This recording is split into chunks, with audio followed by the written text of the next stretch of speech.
አመራርን በመግደል አሳቢውን በመግደል ነው እንደዛ የሚያደርጉት። ቁጭ በሉ እንነጋገር አለ ክልሉ። ለምሳሌ ኑ እንነጋገር፣ አንተ ከዛ በኋላ መሆን ያለብህ እሺ እነጋገራለሁ፣ ግን ይሄ ይሞላል። የምነጋገረው እዚህ ቦታ ነው፣ የሚነጋገሩት እነገሌ ናቸው። እንድነጋገር እንዲህ ያለ ህግ አውጡ፣ እንዲህ ያለ መዋቅር ስሩልኝ፣ እንድነጋገር ከፈለጋችሁ ይሄ ሚል ስኳት ሰምተህ አጠቅ አልደራደርም፣ አልነጋገርም። እኔ ጀግናው ለምን እነጋገራለሁ? ጀግንነት ነው ያለ መነጋገር። ካለመናገር ደጃዝማችነት ይቀራል የሚል ህዝብ ውስጥ አድገህ ነው እንዴ? ያለመነጋገር ደጃዝማችነት ነው። ካለመናገር ደጃዝማችነት ይቀራል እኮ። መናገር እንደሚያስፈልግ መነጋገር እንደሚያስፈልግ እኮ ይነግራል። መካሪ የሌለው ንጉስ 21 ዓመት አይነግስ ይላል። መመካከር እንደሚያስፈልግ እኮ ይነግራል። ስለዚህ ቁጭ ብለህ እንደመነጋገር አለመነጋገር መውረድና መታቆስን እንደ ጀግነት አይቶ በየጠጅ ቤቱ በየምኑ መሳሪያ ይዘህ ሂደህ በቪዲዮ መቀረጽ ምናምን ስትል ህፃናትን እንኳን ሳይቀር መሳሪያ ሲይዘው ቪዲዮ ይቀርጿቸው። ምን ማለት ነው? እንኳን ትከሻን ታሪክን ትጥቅ እናስፈታያለን። የዛሬ 50 ዓመት 100 ዓመት ኢትዮጵያ የምንጨቃጨቀው በዚህ ጊዜ ሰው ሞቷል፣ በዚህ ጊዜ ይሄ ንጉስ ሰው ገድሏል፣ እንዲያርጓል፣ አያልገደለም አይገድሏል ነው ክርክሩ አይደለም። ሌትሳሲውም ገድሏል ብለን እናስብ። እኛ የጠላነው ሰውየውን አይደለም፣ ለምን ገደለ ነው። ማንም ይሁን ማን ለምን ገደለ ብሎ ቢጠላ ሰው ደግሞ አይገልም። ትናንትና ለምን ተገደለ ብለን እየተጨቃጨቅን ዛሬ ሰው ከገደል ትናንትና ፎቶ አልነበረም፣ ትናንትና ቪዲዮ አልነበረም፣ ትናንትና ጽሑፍ አልነበረም። አሁን ያያችሁት በደል መንግስት ፈረደ አልፈረደ ደም ነው ታያለ። የዛሬ 100 ዓመት 50 ዓመት 200 ዓመት ማጨቃጫቂ ጉዳይ ሊቀጥል። በሃይማኖት መካከል ሰላም እንዳይኖር ያደርጋል። በብሔር መካከል ሰላም እንዳይፈጠር ያደርጋል። ዝም ብሎ አሁን ሰዎች ተታስረው የሚቆም ነገር አይደለም፣ አደገኛ ነገር ነው። ለልጆቻችን ነው መርዝ እያስቀመጥን ያለን። ማሰብ ያለብን ይህንን ነው ማለት መናገሩ አንድ አይነት ነው ንግግሩ። ቢኮዝ ከዛ ነገር አልወጣንም። ገዳዩ ጀግና ነው፣ አፈነዳው። ዛሬም ድል በድል ሆን የሆነ ከተማ ተቆጣጠር ይሏቸው። እነሱ የተቆጣጠሩት ነገር ይኖራል። በገንዘባቸው በኪሳቸው ወይም በአካውንታቸው ገንዘብ እየገባላቸው ሊሆን ይችላል። የእናንተን ኪስ ተቆጣጥረው የሰላም አማራጭ የለኝም፣ ለሰላም እኔ ዝግጁ አይደለሁም ካለ አንድ ሰው ምን ማለት ነው? እውነት ዛሬ ላይ በተለይ አማራ ክልል አካባቢ ላይ ያላችሁ ሰዎች እውነት ዛሬ ላይ ያንን ትግል የሚባለውን ወይም መጀመሪያ በዛ ነገር ተወባርቶ እዚህ ከደረሰ በኋላ ዛሬ የሚሰራውን ነውር እያያችሁ በዛ ነውር ይቀደዳል? እስከ ደብረ ሲና ሲመጣ ህዋት ያደረገውን ዛሬ ወልቃይት ወልቃይት ሲባልና ራያ ራያ ሲባል ሲጮህ የነበረውን ፖለቲካ ጉራ ፈርዳ በደቡብ አካባቢ ላይ እንዲሁም በወለጋ አካባቢ ሰው ሞተ የሚል ጩኸት፣ አዲስ አበባ ላይ እንደዚህ እንደዛ ሆንኩ አትገባም ተባልኩ የሚል ስንት ፕሮፓጋንዳ፣ የምኒልክ ሐውልት ምኒልክ የምኒልክ ወዳጅ መስሎ ጸረ ምኒልክ ማን የፈታው? ተጠይቆ ነው ጠቅላይ ሚኒስትር ዶክተር አብይ የአድዋ ሙዚየም የለም አጼ ምኒልክን ብቻ ሳይሆኑ ለአጼ ምኒልክ በዘመናቸው ስላሉ የዛ ታሪክ በስማቸው ይጻፋል። ዛሬ ላይ ጠቅላይ ሚኒስትር ዶክተር አብይ በስማቸው ይጻፋል። በዚህ መሃል በውስጥ ብዙ ሰዎች አሉ ነው እዛ ጋር በምኒልክ ጊዜ ለዛ ነገር ውጤታማ የሆኑት ትክክለኛውን ታሪክ ከያለበት ተሰብስቦ እስከ ተጨባጭ ማቴሪያሉ ተቀመጠ። የዛ ቁማር ተዘጋ።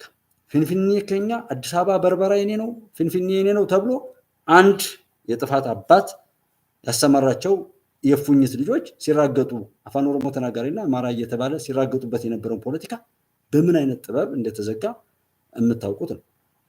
ይሄ ከመሃል ከመስቀል አደባባይ ያለ እስክንድር አሁን ታላቁ የተባለው ታናሹ ቅርሳችን ፈረሰ ብሎ ሲፈርስ የነበረው ክብሩን ሁሉ ሸጦ በዛ ነገር ላይ የሄደው እስክንድርን አምኖ ሰው ትግል ሲገባ ከወደቀበት አንስቶ ከእስር ቤት ህይወቱ እንደገና መልሶ የሰጠው ዘመነ ካሴ ሲያምጽ ከዚህ ጋር ሰው እንዴት አብሮ ይቆማል? ክፋታችን ስላደገ ይመስለኛል አሁን ያስቸገረው እነዛ ልጆች ጋር ዘመነ ብቻውን በመሆኑ አይደለም። መንግስትን ራሱ ለእርምጃ እንትን ያላለው ከዛ ጋር የሚልከሰከስ ክፋቱን በውስጡ አጭቆ በፋኖ ስም እያሳበበ በየቤቱ ለዝርፊያና ለነውር የተሰለፈ ሰው አለ። እዛ አካባቢ ላይ እንዳለው እኔ ብዙ ጊዜ ስለዛ ማውራት ሁሉ እስክጸየፍ ድረስ ያንን ህዝብ ለማዋረድ ትንሽ ትልቁ አብሮ እየሰራ ነው። ለዛ ህዝብ ጠላት ነኝ ያለ ሁሉ ፋኖን ፊት አውራሪ አድርጎ የራሱን ክፋት በነውር ያለ ሀፍረት በድፍረት እየሰራ ነው ያለው። ማስፈራሪያው ምንድን ነው? መግደል፣ ማገት፣ ማሰር፣ ነውር የምትሉን አይነት በትክክል በደንብ አድርጎ ይፈጽማል። ይህንን አፋን እዚህ ኦሮሚያ ክልል ላይ ያሉ ሰዎች ካሉ ስለ ኦነግ ብዙ ጊዜ ከዛ ላይ በድፍረት የሚያቀርበው ውሸት ታየ ነው አዲስ ምንጭ። ከዛ ውጭም ያለ ሰው ካለ ሐቁን ቢነግረን ያስተምራል። ይህን በድፍረት እኔ ሳልናገር ነገ ስለሆነ ነገር በሐቅ ይናገራል ብላችሁ ማመን የለባችሁም። የእናንተ አመኔታ ነው እኔን መስመር ሁሉ የሚያስይዘኝ። እነዚህ ሰዎችን አይታችኋቸው በአንድ ሳምንት፣ በ4 ቀን፣ በአንድ ሳምንት፣ በአንድ ወር አሁን እንገባለን እንዲሆን እየተባለ ምን ገንዘቡ ላይ ያሉት እንደ ገንዘብ የሚፈክሩት እንደመፈከር ብዙ ነገር ተባለ። 1 ዓመት ከ2 ወር አሁን 1 ዓመት ከ3 ወር እየሄድን ዛሬም ትምህርት ቤት ዘግቶ ለሰላም የሄዱ ሰዎችን ከገደለ፣ መምህራንን ከገደለ፣ አመራር ተብለው ነፍሰ ጡር እዚህ ሰሜን ሸዋ ላይ ሳይቀር ከተገደለች እንዴት ሰው ይህ አይቆጨው? በቀላሉ ይሄን እኮ አማራ ከፋ አይቀበሉትም አይቀበሉትም ይሄ አግባብ አይደለም ማለት እንዴት ያቅታል? ከዚህ አግባብ አይደለም ብሎ መጀመር። ለትምህርት የሄዱትን ረቡዕ ገበያ ስናን ወረዳ ባለፈው 2ቱ መምህራን እኔም ውብሸት ጋርም በደንብ የሰሩበት ያየሁት እሱ ጋርና እኔም እንደዛ እንትን ያልኩት በዛ ነው ወይ ውጤት የምታመጣው? ብልጽግና አብይ አህመድ ያለው ወሬኛ ሁሉ አብይ አህመድ ጋር ሄደ፣ ደረሰ፣ ብልጽግናን አገኘው፣ አንድ ጥይት ተኮሰበት። እንዴት ይህን ሰው አይጠይቅም? ምን ማለት ነው? የፕሮጀክቱ ባለቤቶች ልክ ናቸው። ያንን ህዝብ ወደማያባራ መከራ ውስጥ ማስገባት፣ አንገቱን ደፍቶ የሚኖር የተዋረደ ህብረተሰብን ከዛ ቦታ ላይ በድንቁርና የታጀበ ትውልድን ለመፍጠር ነው። ይሄ ደግሞ ለኢትዮጵያ ትልቅ ቁስል ሆኖ ኢትዮጵያ የምትባሏን ሀገር እድሜ ልኳን የሚነጅስ የሚረብሽ ትውልድ ከዛ እናፈራለን ነው ጥያቄ። ለዛ ነው ኢትዮጵያ ህዝብ በቀላሉ ባያየው እንኳን ኢትዮጵያ ውስጥ ያለው ሀውቲ ዛጋ ያለው ነገር የእስራኤልና የፍልስጤም እንዲሁም የዩክሬንና የሩሲያ ጉዳይ በእኛ ሀገር ላይ ብዙ ተጽዕኖ ስለሚያሳድር ከዛ አለፍ ብሎም ኮሮና በመጣበት ወቅት ላይ የዛ ጫና በመጠኑ እኛ ጋም ያቅሙን ያህል ተጽዕኖ እንደሚያመጣ እያየን የሱዳን የእርስ በርስ ትርምስ በሁለት ሰዎች ነው የሚሳበበው። ግን ሁለቱ ሰዎች ናቸው። ለምንድን ነው ያልተገዳደሉት? እነሱ ብቻቸውን ከሆኑ ለምን አይገጥሙም? የሚያልቀው ማን ነው? እነሱ ከፊት የተሳሉ ሱዳንን እና አካባቢውን ለመረበሽ ለማፍረስ የሚሰሩ አካላት የሳሏቸው የካርቶን ስዕል በሏቸው። እዚህ ጋም እኛ ሀገር 3 ስዕሎች ተስሏል። 4ኛዋ ያው አሁን ላይ የመጡት ሻዕቢያና የሶማሊያ እንትን ነው። እነሱ ሁሉ አፍርሰናል ውስጥ የሰሩትን ስለሚያውቁ ነው። በዚህና በዛ እንትን እያልነው በዛ ላይ ገብተን የሆነ ነገር ብንል ብለው የሚሰሩትን ነገር አይተን ዛሬ ላይ ያለንበት የሆነ ነገር ስናያቸው ስንሰማቸው እነሱም የሆነ ነገር ሲሉ ለነሱ እድሜ እየሰጣቸው ነው ወይስ ከክፋት ከጥፋታቸው እንዲታቀቡ እያደረጋቸው ነው? የቪዲዮ ንግድ እዚች ከተማ የምትባል ቦታ ላይ አለ ቢሏችሁ ሚሊተሪ የሆነ ነገር ተብሎ እንደዚህ ቢባል ኦኬ፣ አንድ ቦታ ላይ ተፈልጎ እየጠፋ የራሱን እናት አባት ጎረቤቱን አብሮ አደጉን የሚቀፍ እኮ ነው። ለሆነ ነገር ለምን ምንድነው የሚቅበዘበዙ አውሬዎች ናቸው፣ ኢሞራል ናቸው። የሚያደርጉት ድርጊት እጅግ በጣም ነውር የተመላበት እንደሆነ ያውቃሉ። ያንን አዳፍነው እድሜያቸውን ለማራዘም የሚሞክሩት በመግደል ደማቸው እጃቸው ደግሞ በደም ከተጨማለቀስ ለድርድር ልምጣ እንኳ ቢሉ እንዳይመጡ ያንን እያወራ በዛው እስኪሞቱ ድረስ እንዲቀጥሉ የሚያደርጋቸው አለ። ራሳቸው ነው ወይ? ሱሪ በአንገት ማለት አስቸጋሪ ጥያቄዎችን ጠይቀው መንግስትን መሞገት መድረኩን ሁሉ እንቆጣጠራለን ይባላል እንጂ ሰው የገደሉ እየዘረፉ የደፈሩ በቀላሉ የህፃን ፌበን ባህር ዳር ላይ የሆነውን ነገርና እቺ ስሟን ብረሳውም ጎንደር ላይ የሆነውን ነገር ምን ለማድረግ እንደተፈለገ ይሄ አይናገርም። ይሄንን ከማውገዝ አይደለም። እንደውም የህፃን ፌበን አባቷ ትግሬ ነው እኔ ዝቅጠትን ማንም ይሁን ሰዎች ካልሆን የሰው ጉዳይ ይገባል። ሰው አገር ላይ ያለው ነገር እጅግ የሚያሳፍር ከዚህ ፊት ለፊት ላይ ከሚታዩት ሰው እነሱን የሚከተላቸው እኔ በጣም የምፈርደው እንደምላችሁ እነሱ በተያዘ ተይዘው ሊሆን ይችላል። ልክ ሰው የሚያግቱት ሰው እያገቱ ታግተው ሊሆን ይችላል። ተጠልፈው ሊሆን ይችላል። እያታለሉ ወስዷቸው በባርነት ጥሏቸው ከመጨረሻው እስከ መጀመሪያው ድረስ ሞት ብቻ ነፃ የሚያወጣቸው ስለሆኑ ሊሆን ይችላል። ተከታዩ ግን አይቆጥርም ነው። በዚህ ልክ እንዝላልነት፣ በዚህ ልክ ክብደት እና የቅድሙ ቄሶችም ቃሉን ስላልሰበኩ ሊሆን ይችላል እየጨፈሩ ነው። ቅዱስ ከጠርሙሱ ይወጣል እያሉ ሁሉ ይላሉ። ዛሬ እኔ እዚህ ጉዳይ ላይ የምላችሁ እንደ ሀገር አብረን መቆም የምንችልበት በሰውነት ከፍታችን፣ በኢትዮጵያዊ ማንነታችን፣ በኢትዮጵያ አንድነትና ፍቅራችን ላይ መቆም እስካልቻልን ድረስ ምንም ነገር ቢወራ ለእኔ ከንቱ የከንቱ ስለሆነ ነው። እዚሁ ላይ ደጋግሜ እየጨቀጨቅኳቸው ሁሉ ይመስለኛል። ሰው ግን ቪዲዮዎች እንዳልኳችሁ የሆነ ርዕሳቸው እንደዚህ ወቅታዊ ቢመስልም በዘመን የሚሻገሩ ናቸው። የምናሸንፍም እኛ ነን። አንድ ሰውም ግን ለምን ይጎዳል? ምንም የሚያውቁት ነገር እኮ የለም። መከላከያ ሰራዊትን ገለው እነሱ ሊያሸንፉ ነው። መከላከያስ ቢሆን እንደዚህ አይነቱን ዝም ብሎ በስሜት የሚነዳ በጥላቻ ተሞልቶ ያደገን ትውልድ እንትን ስላለ እንትን ሌለው ለዓለም መሳቂያ እየሆንን ያለው። ለዛ ነው ከመስማማት ይልቅ ልዩነት እንደ ጀብዱ የሚወራ። ዛሬም ደብረ ጽዮን እኮ ለምን እንስማማለን፣ ለምንድን ነው ሌላው ህዝብ የማያልቀው የሚል ነው። ድርጊቱን ነው እየመዘን ያለን። ሰው አይሙት የሚለውን ነገር እንደግፋለን። ማንም ያወራው ይሄን ሰው ይሙት የሚለውን ነገር የትኛውም ዓለም ላይ እንኳን ኢትዮጵያ ውስጥ የትኛውም ቦታ ላይ ቢሆን እንትን አንልም፣ አንቀበልም ማለት ነው። እንትን እያለ ነበር ነብዩ ነው የደወልከው? እስኪ ምንድነው ሀሳብ ልደውልህ?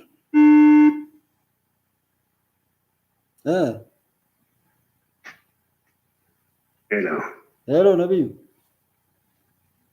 እንዴት ነህ? ጉባሌ ሰላም ነው ወይ? ደህና ነኝ። ያው ላይቭ ላይ ነው ያው ለቅቅ ያለው አብረው እየሰሙ ነው። አዎ ለደውል ብዬ እንትን ጽፌልህ ነበረ፣ አላየኸውም። ምንም ችግር የለም። እንዴት ነህ? ጤንነት ሁሉ ሰላም ነው? ሁሉ ሰላም ነው፣ እግዚአብሔር ይመስገን። እንዴት ናችሁ? አለሁ ለእግዚአብሔር ይመስገን። አድሚኖችን ሳራዬን፣ መሐመድን፣ ንጉሱን፣ አይሚዬን ሁሉንም ሰላም እላለሁ። እንዴት ናችሁ? ሰላም ናችሁ ወይ? ደህና ነን እግዚአብሔር ይመስገን። ጤንነታችሁ? 35ቱን ነው ያከበርከው? ምኑን እስኪ እድሜህን ንገራቸው እስኪ እዚህ ላይ። እንግዲህ ሀገሬ ገብቼ ሁለተኛ በዓሌን እያከበርኩ ነው። በጣም ደስ ብሎኛል። እናንተም ደስ ይበላችሁ። እወዳችኋለሁ፣ አከብራችኋለሁ። ወንድሞቼ እህቶቼ ሰላማችሁ ይብዛልኝ ይላለሁ። እናመሰግናለን። ተባረክልን ነብዩ። መልካም ጊዜ። እዚህ ገብታል እንደ ይመጣል? እዚህ አዲስ አበባ ነኝ። 2 ወሬ ነው ዛሬ 2 ወሬ ከገባሁኝ። በጣም ደስ ይላል። ኮርዳዊትም እኮ መጥቷልና ነገ እንገናኛለን ተባብለናል። ደውሎልኝ ነበር። መጥቷል? እንደዚህ መጥቷል። አዲስ አበባ ነው ያለው? አዲስ አበባ ነው ያለው ከቅዳሜ ዕለት። በቃ እንግዲህ እንገናኛለን። ንገረው፣ ለመሐመድ ከድር ንገረው። ድምፄን ድምፅ ይስማው። መሐመድ ከድር እየሰማ ነው። ይኸው ምን ያህል እድሜን ምናምን ብትል በዚህ በድምፅ ቆጥረ ድረስበት እያለ ነው በለው። እሺ። አዎ ንጉሱ አስራትን እየሰማ። ሰላም ሁኑልኝ። እወዳቸዋለሁ፣ አከብራቸዋለሁ። መልካም በዓል። እንግዲህ እናመሰግናለን። መልካም በዓል። አንተም እንገናኛለን። ተባረክልኝ ወንድሜ። እሺ ወንድሜ። እሺ። አሁን እንግዲህ ወንድማችሁ ነብዩ ዳዊት ነው። በድምፅ አናውቀውምና ትልቅ ነው ትንሽ ነው የሚለውን እንግዲህ ገምቱ። በየትኛውም ክልል ላይ በየትኛውም ቦታ ላይ ያለው የምናገረው የምናወራው የምንሰራው ነገር ዓለምን አጠቃላይ ሁኔታ ያገናዘበ የመጣንበትን መንገድ ሁኔታዎች ሁሉ የተረዳ ቢኮዝ ከዛ የመጣንባቸውና የሄድንባቸው መንገዶች መፍትሄው ላይ ለመድረስ በቀላሉ ጊዜ ስለሚቀንሱልን፣ ወጪ ስለሚቀንሱልና አንድ ለመሆን ጥረት ማድረግ ጠላቶቻችን ለመበታተን ነው። እንደ ጠላት ስኬት ማደንቆር፣ ትምህርት ቤቶችን ማውደም፣ ጤና ተቋማትን ማውደም፣ የመንገዶችን መዝጋት፣ የንግድና ማንኛውንም እንቅስቃሴ በስጋት የሚሆን በምናምን ማስተጓጎል፣ የሄዱ ሰዎችንም ቢሆን ማገትና ያለቻቸውን ሀብት ሸጠው እንዲከፍሉ ማድረግ ህዝብን በዘላቂነት ወዴት እንደሚወስደው መቀጠል ባለ በሌላ አቅሙ ሰው ይህን ልምድ ራሱ ማስለመዱ። ለምሳሌ ሰው አግቶ ገንዘብ የሚያገኝ ከሆነ ያ ነገር የገቢ ምንጭ ማግኛ ከሆነ ሰነፍ ሁሉ ተነስቶ ያን ነገር ያደርጓል። ያ ገቢ የማያስገኝ ቢሆንስ በዛ ነገር ላይ ጥቃቅን ጥላቻዎችን ለዛ ጉዳይ ባንጠቀምባቸውና ሀገር እንደ ሀገር ህዝብን እንደ ህዝብ ለማሻገር ከገባንበት ነገር ለመውጣት ጥረት የሚያደርግ ህብረተሰብ ከሆነ በጣም ጥሩ ነበር። እነዚህ ልጆችም አቅም ያጣሉ። ሲያድጉ በየቤታቸው ምንናገራቸውን ነገር ነው ይዘው የወሰዱት። ከሃይማኖትም ይሁን ከምን አንድ ወቅት ላይ ደጋግሜ ያወራሁት ነገር ነበር። ባህር ዳር ላይ አንድ ጓደኛዬ ልጆቹን ትምህርት ቤት ይሰዳል እና ግብፅ ዛሬ በሶማሊያ መጣች ብላችሁ አትደንግጡ ስላችሁ ወይም እንደዛ ብዬ ስናገር የእውነቴን ከእስክንድሪያ ጳጳሳትን እየላከች ኦርቶዶክሳዊ መሆን ማለት ለማኝነት ክብሩ ማለት ነው። እኔ አንዱ ኦርቶዶክስ ስለሆነ ለማኝ መሆን ኦርቶዶክስን የሚከታተል ሰው ፈጣሪው እንዴት እንደሚያመሰግን ስርዓተ ጸሎት የለም። እኔ ቅኔ ያውቃለሁ፣ ቅዳሴ ምናምን ቀድስ ነበር። በቃ የቃል ትምህርት አለ፣ የዜማ በዜማ የሚዜማ አለ። ከዛ ቀጥሎ ደግሞ እንግዲህ ቅኔ ቤት የሚባል አለ። የቀን ትምህርቶች የሚባሉት ደግሞ ወንጌል ከአቡጊዳ ከሚባለው ጀምሮ ወንጌል አለ። መዝሙረ ዳዊት እንደዚህ ድጓ፣ ጾመ ድጓ እያለ መስዋዕት፣ ዝማሬ፣ መስዋዕት እያለ ወደ ድጓ ድረስ የሚያድግ ነው። ጾመ ድጓ እያለ ወደ ከፍታው ይሄዳል።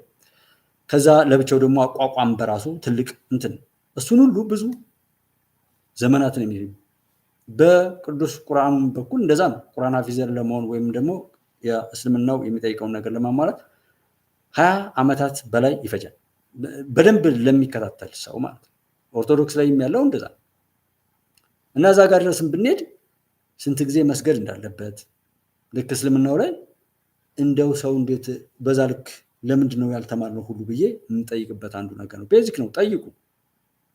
ፈጣሪን እንዴት እንደምናመሰግን ስርዓተ ጸሎት፣ የምስጋና ጸሎት ማድረግና አገልጋዮች ደግሞ ለአገልግሎት የሚውለውን መማር ሌላ ጉዳይ ነው። አንድ ቄስ መቁጠሪያ ይዞ ወይም ሙስባ የሚባለው በስም ነው፣ እሱን ይዞ ለመቁጠር ምን እንደሚባል እኔ ራሱ አላውቅም። በቃ በግዕዝ ይሰገዳል፣ በግዕዝ ይቀደሳል፣ በግዕዝ ሰዎች እንትን ሲባል እንደዛ አይነት አምልኮቱን ለማሳለጥ ወደ ፈጣሪ ሰዎችን ለማቅረብ አልተሰራም። ለምን? ግብፅ እዛ ነበረች። ከዛ 31 ቀናት በሙሉ ወይም 30 ምናምን በቀን 4 በዓላት ሁሉ የሚውልበት አለ። እሱ ብቻ እንዳይመስላችሁ ሌላው የሆኑ ወቅቶች ላይ ግዝት ተብሎ ቄሶች ስርዓተ ቤተ ክህነት ልብሰ ተክህኗቸውን ለብሰው ቃጭል ይዘው እያቃጨሉ ገበሬ ሆኖ ለስራ የወጣን ሰው ስራ ያስፈቱ ነበር። የተቀመጠው በዓላት አልበቃ ብሎ ማለት ነው።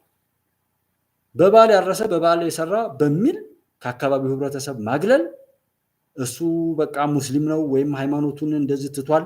እኛ ሀገር ሙስሊም ከሆነ ወደ ክርስትናው ከደ ካፊር ይባላል። ከዛ ክርስትና ላይ የነበረውም ወደዛ ከደ ሙስሊም ሆነ ይባላል። እንደዛ አይነት ንግግሮች ብቻ ተደርገው ሃይማኖቱ ለሁሉ እንዲበጅ የሚጣፍጥ ስለሆነ ሁሉም እንዲቀምሰውና እንዲደሰትበት ከማድረግ ይልቅ እንደ ጥላት አንዱን ጥላት አድርጎ መሳል ነው ሃይማኖቶችን ወደፊት ያራምዳል ተብሎ የተሰራው ቅመር። አንዱን መስደብ ብቻ ነው የእሱን ሃይማኖት ትክክለኛ የሚያስብለው።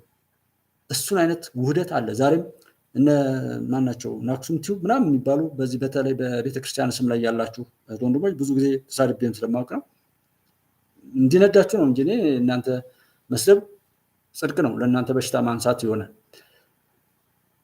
ፍቅራችሁን ስለዛ ነገር ብቻ መናገር። በቃ ኦርቶዶክስ ከሆናችሁ ስለ ኦርቶዶክስ ቃሉን መስበክ፣ ቃሉ እንዲኖር መደረግ፣ ስለዛ ስብከት ማውራት እንጂ ሌሎችን መንካት አያስፈልግም።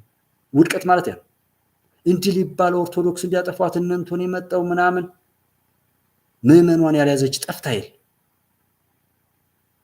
ህግ ሰዎችን ካልያዘ ህግነቱ ምን ላይ ነው? የሆነ የተሰራው ነገር ዋጋ የተሰራበትን ነገር ማከናወን ካልቻለ እኮ ቀርቷል። እና እንደዛ አይነት ግብግብ ውስጥ የሚደረገው ለምንድን ነው ካላችሁ ስፖንሰር ይደረጋሉ። ሁሉ ሰው እምነቱን ይወዳል። የሚወዳቸው የሚያከብራቸው ነገሮች አሉ። እነዛን የተከበሩ ነገሮችን ማርከስ ነው። እንግዳ ትወዳላችሁ። እንግዳ መስሎ መጥቶ ግን የሚጎዳ ትህትናን ዝቅ ብሎ እግርን ማጠብን እንደዚህ በጎ ነገር አድርጋችሁ ለሰው እርዳታ ስትሰጡ ገንዘብ ስታበድሩ እንዳይመለስ ማድረግ አጋንንታዊ ጅኒያዊነት ባህሪን ተዋርሶ ሰው ደግሜ አላረጋትም ለሰው ሞታልነ ሰው የሚለውን ዘፈን ሰውን ማመን ቀብሮ ነው የሚለውን ዘፈን ደጋግሞ ይነገራችኋል። ከሰው ጋር እንዳትገናኙ እና ሰይጣናዊነት ነው። ሰይጣንም እንደዛ ነው። የሰራችሁትን በጎ ነገር ምላሹን ያከፋና ከዛ በኋላ በጎ ነገር እንዳታደርጉ መከልከል። ዘላቂ አሸናፊነቱ እሱን የሚመስል ነገር ስለተደረገ እሱን የምንሰብረው እኛ ሰዎችን በሰሩት መመዘን ስንችል መጽሐፉ የሚለው አንተ ሰው አይንጋ ያለውን ጉድፍ አውጥተህ ጣል። ከዛ በኋላ ነው አጥርተህ የምታየው። መጀመሪያ እሱን አውጥተህ ሳትጥል ምንም ነገር አጥርተህ ማየት አትችልምና አታይም የሚል ነገር ሁሉ አለው። ለዛ ነው 4 መስቀል ዝጋ ደርድሮ ሰው የሚገድል ሰው የመጣ መንገድ ዘግቶ ሰውን እያሰቃየ ነፃ አውጭ ነኝ የሚል ኃይል የመጣ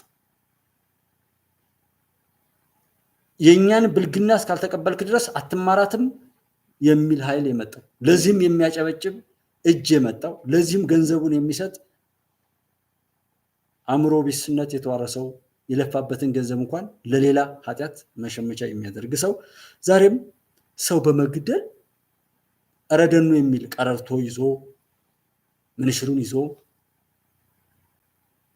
አላየም አልሰማም ወይም የተነገረውን ብቻ ከሆነ ከማን እንደሰማውም ሳያውቅ ያንን የተነገረውስ ነገር የትድረስ ይወስደኛል ሳይል በዛ ሲያቀራራ ሲፈክር ያንን ይዞ መጥቶ አሁን አለበት ላይ የደረሰውና እንደ ባህል ገዳይነት ነውር ሳይሆን ክብር ተደርጎ የተሰራ ትርክት አለ። ይሄንን ቀስ በቀስ ነው የሚጠፋው።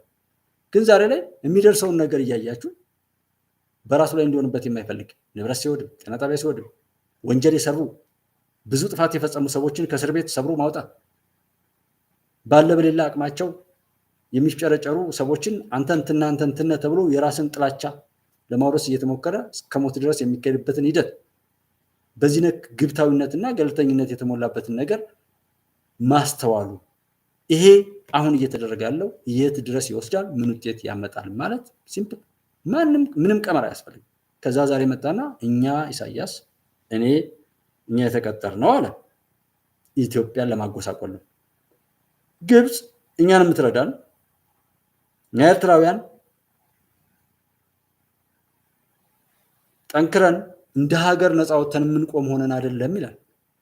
ነገር ግን አለ የእነሱን ፍላጎት እናሳካ ዘንድ ለዛ ነው እነሱ የሚረዱን ይላል። ብዙሕ ታሪካዊ ምክንያታት አለው። ናይ ግብፅ ደገፍ ንኤርትራ ግብፅ ኤርትራን የደገፈችበት ብዙ ታሪካዊ ምክንያቶች አሉ።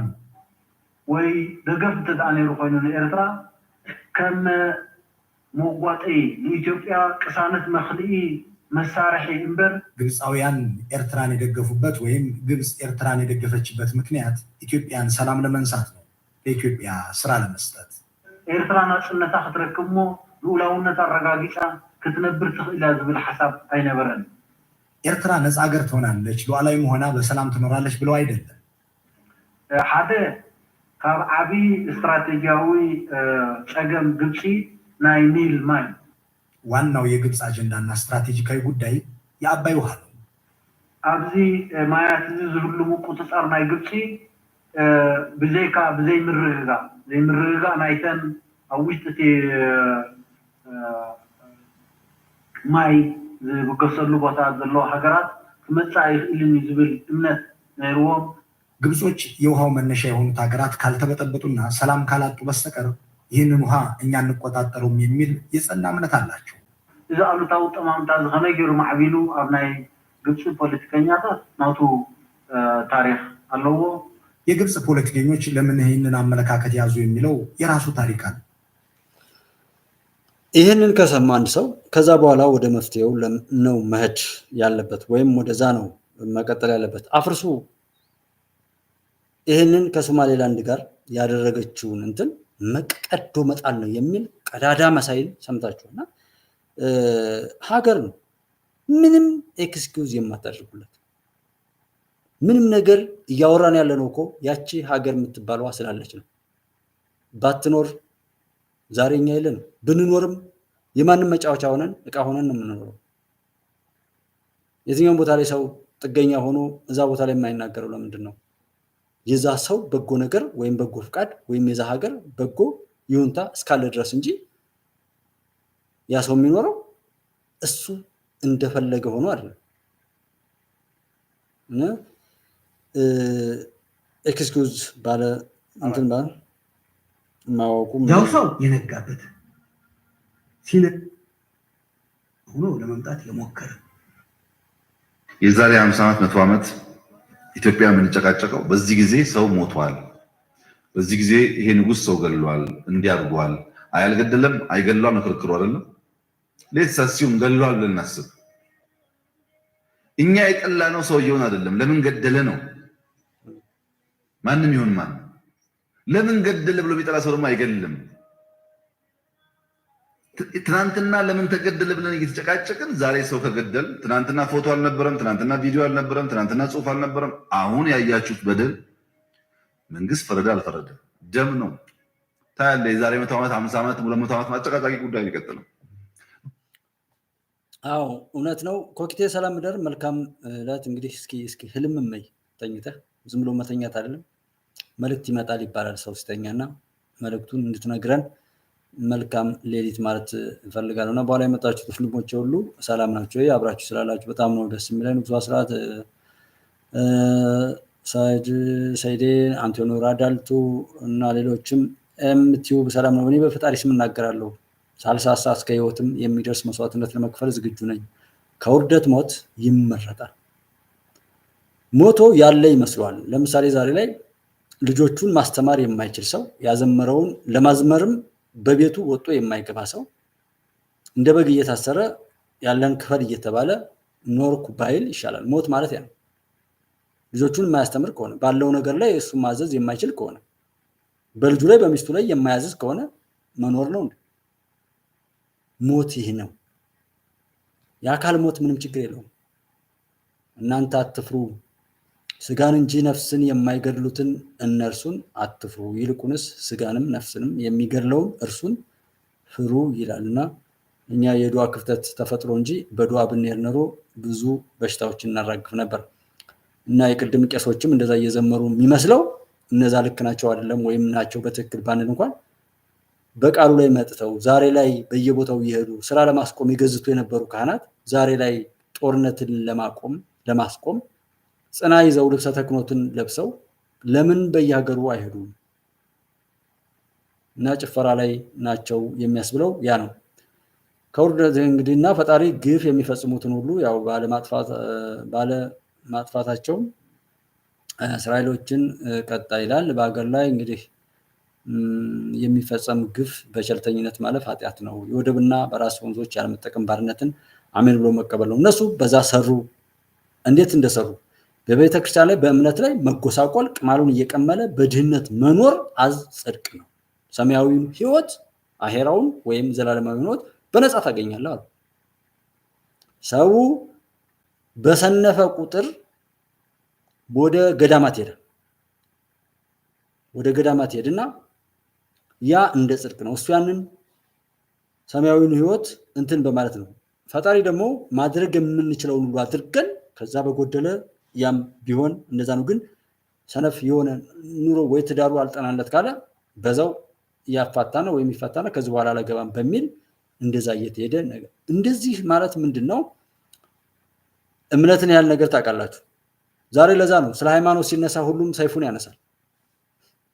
ሃይማኖቱን የያዝኩት መስሎት ማለት በሃይማኖት ስም ሲጠቀስ ከዛ እስልምና ለ4 ለ5 እንደዚህ መበታተን፣ ክርስትናን እንደዚህ መበታተን ፕሮጀክቱ ክርስትናን እዛው ክርስቲያን እንዲያጠፋው ነው። እስልምናን እዛው እስልምና እንዲያጠፋው ነው። በድፍረት መናገር ስላለብን እንዲሁ ዝም ብዬ ሄጄ ስለ ሶማሊያ መንግስት ወሬ ባወራችሁ፣ ስለ ኤርትራ የሆነ ነገር ባወራችሁ መድኃኒቱ አይገኝም ነው ጥያቄ። መድኃኒቱ እኛ ጋር ነው ያለው፣ እያንዳንዳችን ጋር። የኛ ስራ የኛ ውሎ ምን አመጣ? እኛ ለሐቅ ያለን እስከምን ድረስ ነው? ነገሩን እንኳን ለማጣራት የማይፈቅድ ሰው አለ። አጣሩ ብላችሁ ስትነግሩት ሁሉ አረ ተው እባክህ አንተ እንተኔ ምናምን ብሎ ያንን የያዘውን በሽታ እዛው ቋጥሮ ይዞ ለመሄድ ነው እንጂ ለመማር ዝግጁ ያለውን ህብረተሰብ ስታዩ ትፈራላችሁ። በቃ አውቆ እኮ ሰው ወይም ማንም ሰው ቢጠይቅ ትክክል ነው። ባላወቀው ነገር ግን ሲፈርድ ይፈረድበታል። እየጠፋ ያለው ራሱ ነው። በመሸሽ ነው ወይ ይህን ችግር የምናመልጠው? ግብጽ ከዛ ተነስታ አንዴ በሶማሊያ፣ አንዴ በኤርትራ፣ አንዴ በጅቡቲ፣ አንዴ በአማራ፣ አንዴ በትግራይ፣ አንዴ በኦሮሚያ የምትመጣው፣ አንዴ በቤንሻንጉል ጉሙዝ፣ አንዴ በሱዳን፣ አንዴ አሁን በደቡብ ሱዳን እያለች ውስጥም በሃይማኖት በማንኛውም መልኩ የምትመጣው ከዛ እዚህ ድረስ መጣ። እንደዚህ ባለንበት በዚህ ልክ ስንረበሽ አብረን ሆነን ለመመከት እንኳን አለመቆማችን ቅድም ያን ያሳየሁትም ለዛ ነው። እሷን የምናጠፋው ኤርትራ እንደ ኤርትራ ጠንክራ ተገንጥላ እንድትኖር አይደለም፣ እንደማትኖር ያውቃሉ፣ ግን እኛ ኢትዮጵያ እንድንረብሽ ብቻ ነው ካለ ዛሬ ላይ አብረን መቆም አለብን። ይሄን ነገር ማለፍ አለብን። ተምረን አልሆንልን አለ እያል ጭራሽ ሳንማር ነው የምናልፈው። ጠፍቶን ሁሉ አይመስልም። የዛሬ 50 ዓመት መጥቶ እኔ እንትን ሶስት ክላሽ ይዘው ውር ሲሉ 4 ኪሎ ይታያቸዋል። ትንሽ መንገድ ሲጓዙ ካለነሱ ጀግና የለም፣ አርበኛ የለም። ትንሽ ሲቆነጠጡ ደግሞ ጀኖሳይድ። አንተ ስትገል ጀኖሳይድ ካልሆነ እኔ ስገል ጀኖሳይድ ሊሆን አይችልም። መግደል መተው ነው መፍትሄ። አንገዳደል፣ ቁጭ ብለን እንነጋገር ሲባል ዝግጁ መሆን ካልቻል አንዴ ከገባንበት በኋላ ጦርነት ባለጌ ነገር መልክ የለው፣ አስቀያሚ ነው።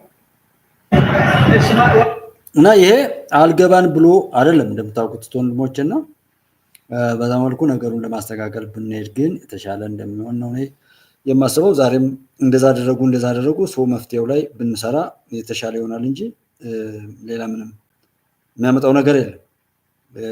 የተለያዩ ነገሮች እንግዲህ እንደ ጀግና በሰፈሩ ላይ መሳሪያ ባለያዙ ሰዎች ላይ ምን እየተደረገ እንዳለና መሳሪያ ይዞ የሚመጣ ሰው ሲመጣ ደግሞ ወይም መከላከያ ሰራዊት ሲመጣ ተደብቀው ወይም ሾልከው እንደሚጠፉ ነው ያለኝ መረጃ። እሱን የሚመስል ነው።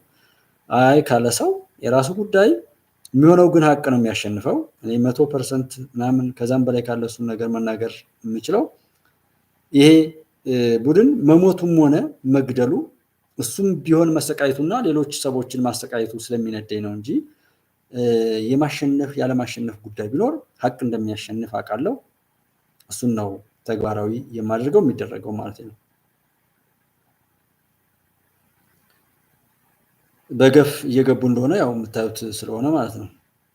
ነገር ከተባለ ጃውሳን የመሰረተው ህወሓት ከመጀመሪያው ለውጡ እየተሟሟቀ በሚመጣበት ጊዜ በተለይ ከ97 ምርጫ በኋላ ቀጥሎ የመጣው የ2002 ምርጫ ታስታውሱ ከሆነ ከሱ በኋላ ነገሮች እየተበላሹ መጥተው 2008 በኋላ እያለ ነው እንግዲህ ወደ 2010 የመጣ ነው። 2008 ዓመት ነው። በዛ ውስጥ ነገሮች የቆቆሎት ጉዞ መያዙን የገባቸው አካላት ስለዚህ ኃይሉን እንዴት እንበትን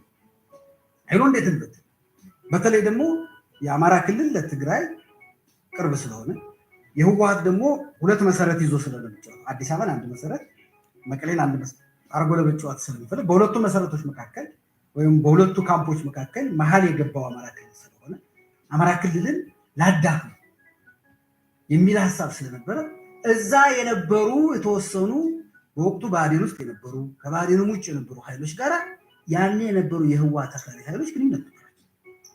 እነዚህ ኃይሎች በወታደር ቋንቋ ፈንጂውን ጠላት ወረዳ ማፈንዳት ይባላል። ወይም ደግሞ አንተ በኳስ ተጫወት በተጋጣሚ ሜዳ የምትጫወት ከሆነ የማግባት እድል ይሰጣል። ስለዚህ በተጋጣሚ ሜዳ ለምን ጦርነት እናደርገው ብለው እዛ የነበረውን የፖለቲካ ኃይል ለመከፋፈል የተለያዩ ድርጅቶችና የተለያዩ ኃይሎችን ስፖንሰር እያደረጉ በአካባቢው እንዲተራመስ ለማድረግ የፈጠሯቸው ኃይሎች አሉ። መጽሐፉ ላይ በቀጥታ ቤት አማራን ከወት ጋር አዎ ከሱ እኮ ነው ሌሎቹ የፈሉት። ሌሎቹ ከዛም የፈሉት እኮ ከዚህ ብቅ እያለ በዚህ በኩል በጀት ተሰጠዋለህ፣ በዚህ በኩል ስልጠና ተሰጠዋለህ፣ በዚህ በኩል የሮታ ዓለምና የሚዲያ ድጋፍ እየሰጠኸው ሁለት አይነት የሚዲያ ድጋፍ ይሰጣቸው ነበር። በአንድ በኩል እነሱ ሀሳባቸው የሚያስተላልፉበት የሚዲያ ሲመቻችላቸው፣ በሌላ በኩል ደግሞ ህዝቡ እንዲወዳቸው መንግስት የጠላቸው መስሎ እንዲታሰሩ ምን እንዲሉ እየተደረገ ደግሞ ለከኛ ወገን ስለሆኑ እንደዚህ የተጠላት የሚባሉ ደግሞ ተሰርቶላቸው በዚህ መልኩ የበጀትን የሚዲያን የፕሮፓጋንዳን የሎጂስቲክስን ድጋፍ ተሰጥቷቸው ክልሉን እንዲያበጣብጡ እና ለውጡን እንዲያጨነግፉ። እውነታው ይሄ ነው። ስንት ሰው ነው በድፍረት እንደዚህ የሚናገረው ነው? አሁን እሱ የሚናገረው ነገር ትክክል ነው። ሌላው ይህንን መሰረት አድርጎ ብዙ ሰዎች እየተገለጡ በመሆናቸው ደስ ሊለን ሁሉ ይገባል። ተገለጡ ብንላቸው የማይገለጡ ሁሉ ስለተገለጡ ማለት ነው። አንዱ ገንዘብ ያወጣችሁ እኔ እንኳን ጊዜን በመስጠትና የእውነት መስሎኝ ነው። በተለይ ግንቦት 20 ወይም ግንቦት 7 ምናምን የሚባለውን የግንቦት 7 ከአረንጓዴ ቢጫ ቀዩ ባንዲራ ጋር በተያያዘ ከነበሩ ሰዎች መካከል በዛ ጉዳይ ላይ የነበሩ ሰዎች እነመሳይን እነዚህን ሰዎች ሳይ በዛ ደግፋቸው ስለነበረ የእውነት የተበደሉ መስሎኝ ስለማይ በጣም የሚነደኝ የወደድኩበት የደገፍኩበት እና ልክ ናቸው ብዬ እነሱን ለመከታተል ያጠፋሁት ጊዜ እነሱን አንድ ሰዓት እንኳን መስጠቴ በጣም ስለሚነደኝ እና ከዛ ውስጥ አንዱ ይሄንን ጽሁፉን ያው ኮሚኒቲ ጋር ፖስት አድርጌዋለሁ የምታዩት ከሆነ አላውቅም፣ ግን ይሄ ፋሲሌና የፌስቡክ እንትኑ ነው። ምንድነው የሚላችሁ? ፋኖን የመሰረተው ህወሓት ከሆነ ህወሓት ለኢትዮጵያ ህዝብ በተለይ ደግሞ ለአማራ ህዝብ ትልቅ ውለታ ውሏል ማለት ነው ይላል። ፋኖ አሁን እያደረሰ ያለው ነገር ለፋሲል ምን ስሜት እየሰጠው እንደሆነ በደንብ እንድትረዱት ነው። ይሄ አልገባው ብሎ አሁንም ከዚህ ሰውዬ ጋርና ይሄን ንግግርና ሀሳብ ከያዘ ሰው ጋር ቆሞ የሚያጨበጭብ ካለ መከራውን ወደ ቤቱ ጠርቷል። መትረፍ የለበትም። ከሁለት መጥፎች መካከል ስናወዳድር የኦሮሞ ብልጽግና ከመሰረተው የአማራ ብልጽግና የኦሮሞ ብልጽግና ከመሰረተው የአማራ ብልጽግና ህወሓት የመሰረተው የቀድሞ ብአዴን በብዙ መስፈርቶች ይሻል ነበር አላችሁ። ምን ማለት ነው? ትናንትና ዛሬን የናፈቁ መስለው ወደዚህ አመጡን፣ እኛም ደግፍናቸው። ዛሬ ደግሞ ትናንትናን እየናፈቁ ወደኋላ ሊጎትቱን ይፈልጋሉ። ቢኮዝ ባንዳነት በዚህ ልክ ነው። ፋኖ ብልጽግና እንደሚለው ህወሓት ወለድ ሳይሆን አለ የአማራ ህዝብ በብዙ ጣርና ትዕግስት የወለደው ድርጅት ነው። አዎ ጣሩን አብዝቷል። ፋኖ የህወሓት ውላጅ ቢሆን ኖሮ 40 ቀን ሳይሞላው ያሸልብ ነበር። አሁን የቀጠለ መስሎታል። አሁን ጎርምሶ አፍንጫ መስበር ሲጀምር አባቱን ቶኔ ነው እናቱ እንትናናት ማለቱ ትርፉ ድካም ነው ይላል። ለምንድን ነው ወደዚህ ያመጣሁት? በታሪክ መሰነድ እፈልጋለሁ። እንዳልኳችሁ ነገ ይህንን የረሳ ሰው እና መሰል ሰው በዋናነት አሁን እዚህ ሚዲያውን ለትዝብት ጥሩ ተመችቶኛል። እኔ ዩቲዩብ ላይ መምጣቴ ወዳጅና ጥላት ለይቻለሁ። ብዙ ጥላት አፍርቻለሁ። በጥቂቱም ቢሆን እንደ ዩቲዩብ ፎሎወርስ ለእኔ ደግሞ በጣም ብዙ ውድ የሆኑ ልጆችን ኢትዮጵያዊ ጀግኖችን ያገኘሁት እዚህ ጋር ነው። 10 ይሁን 20 ይሁን የማከብራቸው ኢትዮጵያ ለካ እንደዚህ አይነትም ተስፋ አላት ወይ፣ በዚህ ልክ ኢትዮጵያዊነት ያስተሳስራል ወይ ብዬ ዋጋ የምትከፍሉ ሳፖርት የምታደርጉ በሞራልም በገንዘብም የምትደግፉኝ ወንድሞችን ያገኘሁት እዚህ ነው። እንደ ብዛት ውሏችን ሌላ ነገር ቢሆንም ለእኔ ግን 10 የሚሆን 20 ሰዎችን ያገኘሁት እዚህ ዩቲዩብ ላይ ነው። ብዙ መልካም ነገር የተማርኩበት ነው ማለት ነው።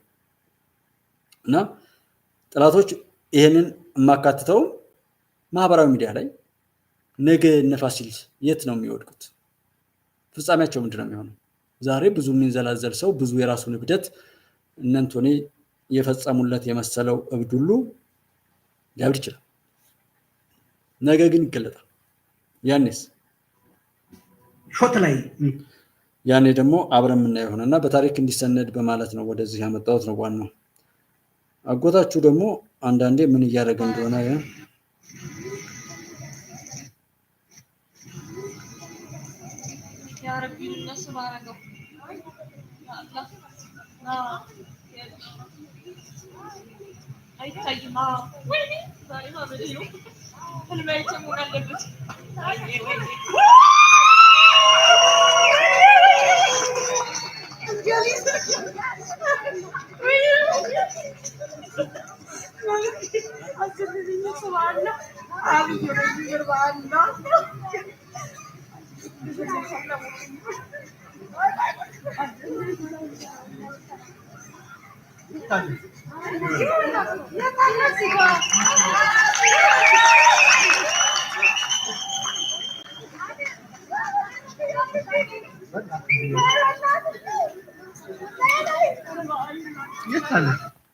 እና እነሱ ሰው ገለው ልቅሶ ውስጥ ለማስቀመጥ ነው የሚሰሩት። እሱ እንደዚህ ማድረጉ ነገሮችን ቀለል ማድረግ መልመድን የሚመሩት ህዝብ መሀል ላይ የህዝብ ልጅ ነኝ ብሎ ማመንን ነው ያለማመድ ያለው። ለምንድነው ሰው እየሞተ የሚላችሁ ሰው አለ? ሰው እየገደልክ ያለ አንተ ሰው እንዲተርፍ ነው ወይ ያሰብከው? አንተ ለመግደል መሳሪያ ለማግኘት የሀገርን መከላከያ ሰራዊት በየሄደበት የጨፈጨፍክ ህዝብ ወይም የህብረተሰብ ክፍል ያ የወሰድከው መሳሪያ እርጎ አይደለም የሚተፋው፣ ጥይት ነው፣ ያቃጥላል።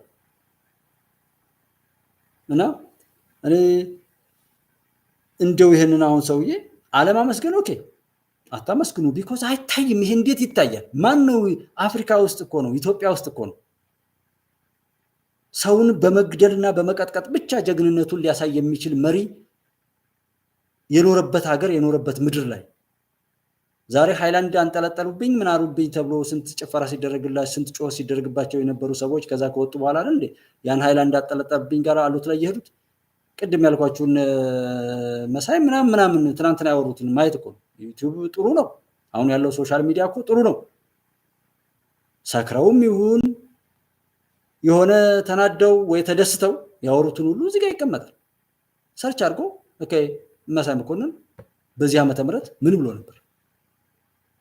አቶ በቀለ እንተና ማን ነው ዛሬ ታምራት ላይ ነኝ ተወካዮች ምክር ቤት ልደቱ ኮተቱ እና ሌሎችንም ዘርዝሩልኝ። ቀጥቃጩና ናፋቂ አይደለም አሁን ያለው።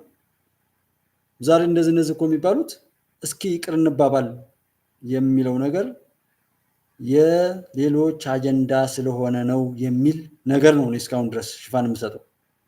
ሁሉም ነገር ሌሎች የጻፉብን ሌሎች ያመጡት አጀንዳ ስለሆነ እንጂ ይቅር የሚባል ሁሉ እኮ አለ። ግን ይቅር የተባሉት እነዛ በውርደት ኖረው በውርደት የሞቱትና በውርደት ቀብራቸው ውስጥ ሆነው ሌሎችንም ለማዋረድ የሚሰሩ ሰዎች ለሌሎች ሰዎች ክብር ሲባል ለህዝብ ክብር ሲባል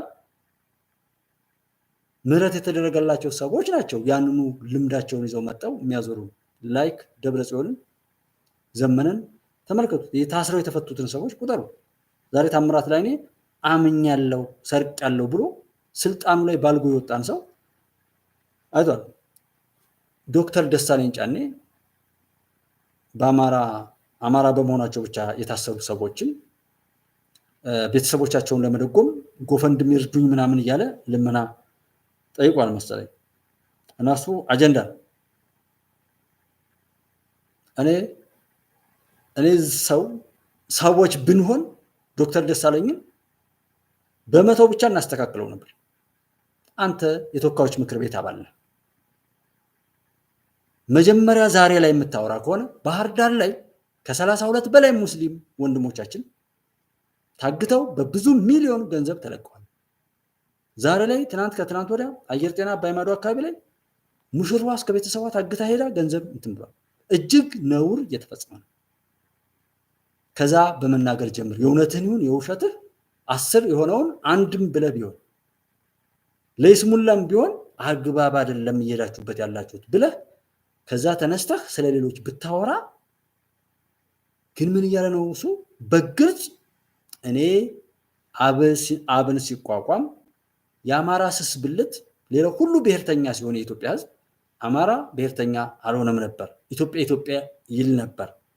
ስለዚህ አሁን ብሔርተኛ መሆን ነው። ሌላው ኢትዮጵያዊ ሲሆን ሌላው የኢትዮጵያ ሕዝብ ኢትዮጵያዊ ሲሆን አማራን ነጥሎ አብን ብሔር ውስጥ እንዲወሸቅ አድርጌ ኢሞሽናል እያደረኩ ለማስጨረስ ነው አብንን የመሰረትኩት ለማለት ነው። ለኔ የምረዳው እንደዛ ነው በግሌ። ቢኮዝ እዛ ጋር ትምህርት ቤት ሲዘጋ ትምህርት ቤት ይከፈት እንኳን አይባልም፣ መንገድ አትዝጉ አይባልም። ግን ምንድነው ገንዘብ አምጡ አማራ በመሆናቸው ብቻ የታሰሩ የሚሳደዱ ሰዎች አሉ። ዛሬም ጎጠኝነትን ሰዎች ዛሬ እኛ ይሄን መንግስት እኮ አሽቃባጭ ሰላም እጅግ አበዛ፣ ሰላም ለማይገባ ሁሉ በጣም አበዛው ነው የሚባለው እንጂ የሰላም እንትን አንሶት ነው እንዴ? ያላየው ልጅ ዳቦ ምናምን የሚባል አለ። እየሰራ እያሳየህም ምን እያለ እያሳየህም አታመስግን እንዳልኩ። ለመስደብ ግን ይቻላል ወይ? ዓለም ሁሉ መስክሮለት በፋኦ የተሸለመውን በኖቤል የተሸለመውን ትናንትና በማን ነው በዚህ በኢጋድ ቱሪስት የ3 ዓመታት ሲሸለም ተሳደባለህ፣ ታሸንፈዋለህ በስድብ። አይኤምኤፍ እና ሌሎች ሀገራት ባለው የማክሮ ኢኮኖሚ ማሻሻያው ላይ ያን ያህል ገንዘብ ፈንድ ሲለቁ መንግስትን ዝም ብሎ ይመስልሃል? ይሄን ብቻ ማረጋገጥ እንትን አይባልም ለሚድል ሰው። አንተ ግን የት ነህ? ይሄውና አንዴ ቄስ አንዴ አፍራሽ እያለልህ ጫወትብሃል። ይሄ ነው ፎቶ ድራማ።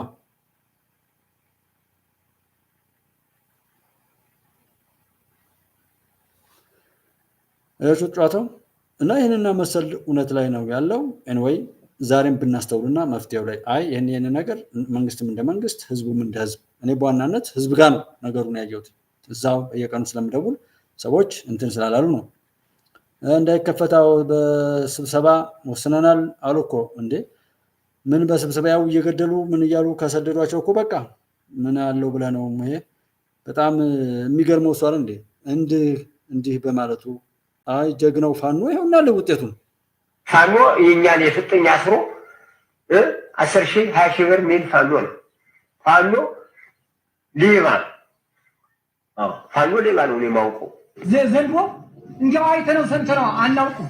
የዘንድሮ መከራ እንኳን ለሰው ዳውሬ ማይስ መስጠት ኳሰጥቷል። ብዙ አውሬ ነው በየወንቱ እናገኛለን።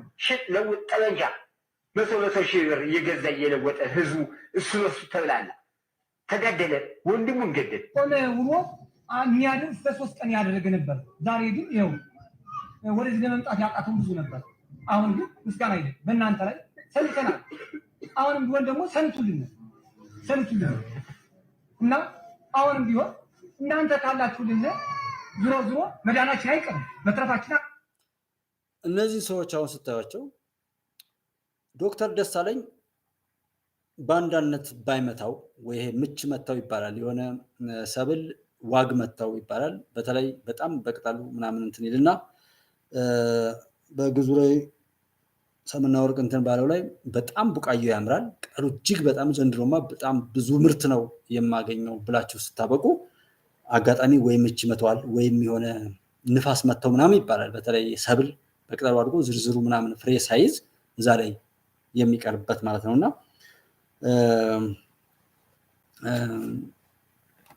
የሆነ አዳም አዝመረው በቅጠል ቀርቷልና ምናምን እያለ አንድ ቅኔ ነበር። ሀበ ሀገረ ሰብ ተሰደ እግዚአብሔር ባዕል ማዕረሩ አዳም አምጣነ ተርፈ በቆጽል እያለ እግዚአብሔር ባይለጸጋ ወደ ሰው ሀገር ተሰደደ እያለ ይህቺ ጉባኤ ቃና ናት። ሰምና ወርቅ ነው እና በዛው የሀገራችሁ እንድታውቁ ነው። እግዚአብሔር ባይለጸጋ ወደ ሰው ሀገር ተሰደደ ይላል። ምክንያቱም ይልና ሀበ ሀገረ ሰብ ተሰደ እግዚአብሔር ባዕል ብሎ ማዕረሩ አዳም አምጣነ ተርፈ በቆጽል አዳም አዝመራው በቅጠል ቀርቷልና ወይም ያችን ዕፀ በለስ በልቶ ከክብሩ ከጀነት ስለተባረረ ወደ ምድር ስለተጣለ እሱን ይመልስ ዘንድ ኢየሱስ ክርስቶስ ወደ ምድር የመጣበትን ሲናገር ነውና በዛ በቅጠል ታይቶ አጨብጭባችሁ ተስፋችሁ ሁሉ ከፍ ብሎ የሚቀራል። እዚህ ላይ የምታዩት እሱን የሚመስል ነገር እነዚህ ሰዎች አሁን ይሰጣሉ እንጂ እነዚህ አሁን ይገደላሉ። አሁን ከነዚህ 10,000 ምናምን የሚቀበል ይሄ ሰብና አለው ይሄን ጀግና እያለ የሚያጨበጭብ እጅ አለው ያ ሰው ነው ወይ? እኔ ለሙግት ሁሉ ማይሆን በቃ ምን አይነት በሽታ ቢይዛቸው ነው ነው? ለምን ይሄን ነገር አያስፈልግም። እነሱ ራሳቸው በየቲክቶኩ በየምኑ እየለቀቁት ነው። ያደረጉትንም ያላደረጉትን ነው ሁሉ ያደረጉ ነው። ወለጋ መሰለው እንዲያውን ጎጃም ላይ ወለጋ ብለ ተነስተህ አሁን ጎጃም ላይ ያለው ነገር አለማነወር በዚህ ሁናቴ ሴት ድረስ እንደሚከድ አልጠፋም ነው። እነዛ ሰዎች ኤርትራውያን ናቸው ነው። እነዛ እዚህ ጋር ፋኖ እያሉ የሚያጨበጭቡ ሰዎች የግብጽ ሰዎች ናቸው። እኔ እሱን ነው ማጣራት የምፈልገው። በትክክል እኔ ኢትዮጵያ ውስጥ የተወለዱ ልጆች አይመስልም ኢትዮጵያዊ ሰዎች ዛሬ ድረስ ማለት ነው። መጀመሪያው ላይማ ብዙ ሰው አጨብጭቦ ነበር። ቢሮውንም ቢሆን ለዘረፋ ያዘጋጀ ብዙ ሰው ነበር። ግን ሀፍረተ ቢሶች ምን እያደረጉ ነው? የትም ተኝቶ የከረመው ማስረሻ ሰጥና አምጥቶ ለአማራ ሕዝብ ምልክት አደርጋለሁ ይላል። አብዲ አንድ እኮ እኔ ገና ሲጀምር የማዕተብ ቀን ብዬ ሲጀምር እሱ ፌስቡክ ላይ ምን ብሎታል? እኛ አማሮችን ሞታለን ግማሹ የማሰብ ቀን እያለ በሞታችን ላይ ያላግጣል ብሎ የጻፈ እሱን እዛ ያድርግ በምትፈልግበት መታገል አልፈልግም ያለ መታገል መብቱ ነው። በሜዳው ላይ የሌለን ሰው ግን ትዕዛዝ እየሰጠ ግን ብራንድ አደርጋለሁ ብትል ጨዋታ ይንደለው አማራ ትግል ድጋፍ መስጠት እንጂ እንደ ሀብታሙ አያሌው ተሾመ አፍራሳ እንደ ኤርሚያስ ለገሰ ዋቅጂራ ደግሞ ችግሩ በሙሉ እዚህ ህዝባዊ ድርጅቱን እንመራለን የሚሉት ኢየሩሳሌም ተክለጻድቅ ምን ትዚህ እነዚህ በሙሉ አማራዊ ማንነት እንኳን ቢኖራቸው የዘመነ የተፈቱት የአማራን ትግል ለመቀልበስ ነው ብሎ ያለው ዘመድኩን ነው በቪዲዮ አሳየው። የሐረር ሰንጋ የመሰለ እዚህ ይሄ ላቱ ራሱ እዚህ ጋር ምን ይባላል ሻኛ የሚያወጣ ፋኖ እኔ አይቻልም። እግዚአብሔር ምስክሬ ነው። አንዳንድ ፋኖ ብሎ የሚያሳይ ድራፍት እየገለበጠ ምን እየጠጣ ማየው ፋኖ ያስቀኛል። የደረሰች ነፍሰ ጡር የሚያክል ፋኖ አይቻልም።